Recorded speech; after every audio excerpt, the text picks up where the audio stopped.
Selamat datang di channel Baca Berita Viral. Warga Dogiyai gugat 3 UU minta Provinsi Baru Papua dibatalkan. Berikut kami beritakan dari situs laman sebagai berikut. Jakarta, warga Dogiyai, Papua, Ramos PTG, menggugat UU nomor 14, nomor 15, dan nomor 16 tahun 2022 ke Mahkamah Konstitusi (MK). PTGG meminta UU yang membentuk 3 provinsi baru di Bumi Cenderawasih itu dibatalkan karena dinilai cacat formil. Ketiga UU itu adalah 1. UU nomor 14/2022 tentang Papua Selatan.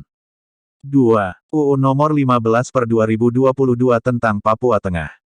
3. UU nomor 16/2022 tentang Papua Pegunungan. ADVERTISEMENT. Scroll to CONTINUE with CONTENT.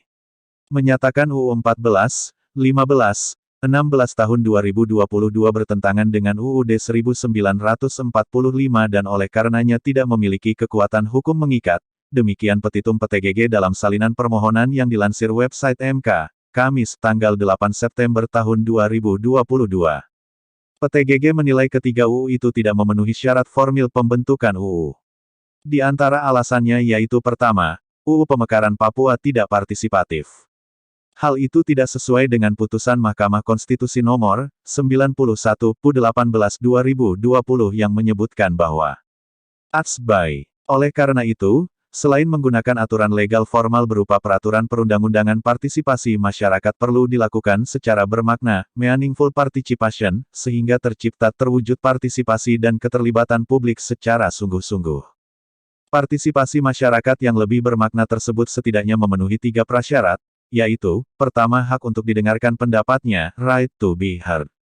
Kedua, hak untuk dipertimbangkan pendapatnya, right to be considered, dan ketiga hak untuk mendapatkan penjelasan atau jawaban atas pendapat yang diberikan, right to be explained. Partisipasi publik tersebut terutama diperuntukkan bagi kelompok masyarakat yang terdampak langsung atau memiliki perhatian concern terhadap rancangan undang-undang yang sedang dibahas. Pembentuk ketiga UU Akuo dalam hal ini tidak menerapkan pasal 96 UU 12/2011 tentang partisipasi masyarakat secara bermakna dengan tepat dan sudah seharusnya cacat formil dalam pembentukannya, ujar pemohon. Kedua, ketiga UU Pemekaran Papua tidak disertai naskah akademik. Hal itu sesuai pasal 43 ayat 3 UU 12/2011 yang berbunyi. Rancangan undang-undang yang berasal dari DPR, Presiden, atau DPD harus disertai naskah akademik. Berdasarkan hal-hal tersebut, pembentukan ketiga UU Akuo tidak sesuai dengan prosedur pembentukan peraturan perundang-undangan karena tidak memenuhi amanat pasal 43 ayat 3 UU 12/2011 maupun pasal 96 ayat 4 UU 12/2011 dan sudah jelas terdapat kecacatan formil pada pembentukannya, ucapnya. Ketiga, sesuai dengan UU 12/2022, dalam proses pembentukan peraturan perundang-undangan, bahwasannya terdapat tahapan pengharmonisasian, pembulatan, dan pemantapan konsepsi RUU. Adapun proses pengharmonisasian dimaksudkan agar tidak terjadi atau mengurangi tumpang tindih peraturan perundang-undangan dan antara undang-undang yang satu dan yang lain saling berkaitan.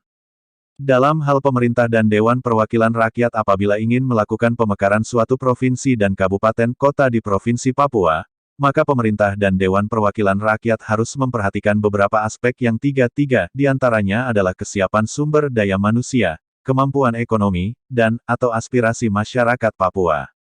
Akan tetapi secara implementatif keberadaan UU Akuo justru menimbulkan ketidaksetujuan dan penolakan dari masyarakat akan adanya pemekaran Provinsi Papua melalui ketiga UU Akuo.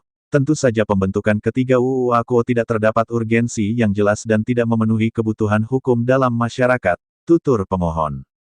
PTG juga menyebut banyaknya masyarakat Papua yang menolak kehadiran ketiga UU Akuo. Sejatinya hal tersebut menjadi bukti bahwa hal tersebut telah bertentangan dengan poin kedua dari teori efektivitas hukum yang dikemukakan oleh Hans Kelsen sehingga pembentukan ketiga UU Akuo tidak diperhitungkan efektivitasnya.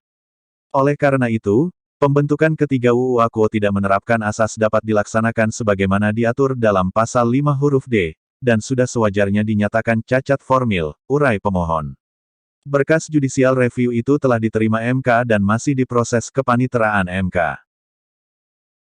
Demikian info dari kami, semoga bermanfaat. Dukung kami dengan cara, silakan like, subscribe dan bagikan ke sosmed Anda.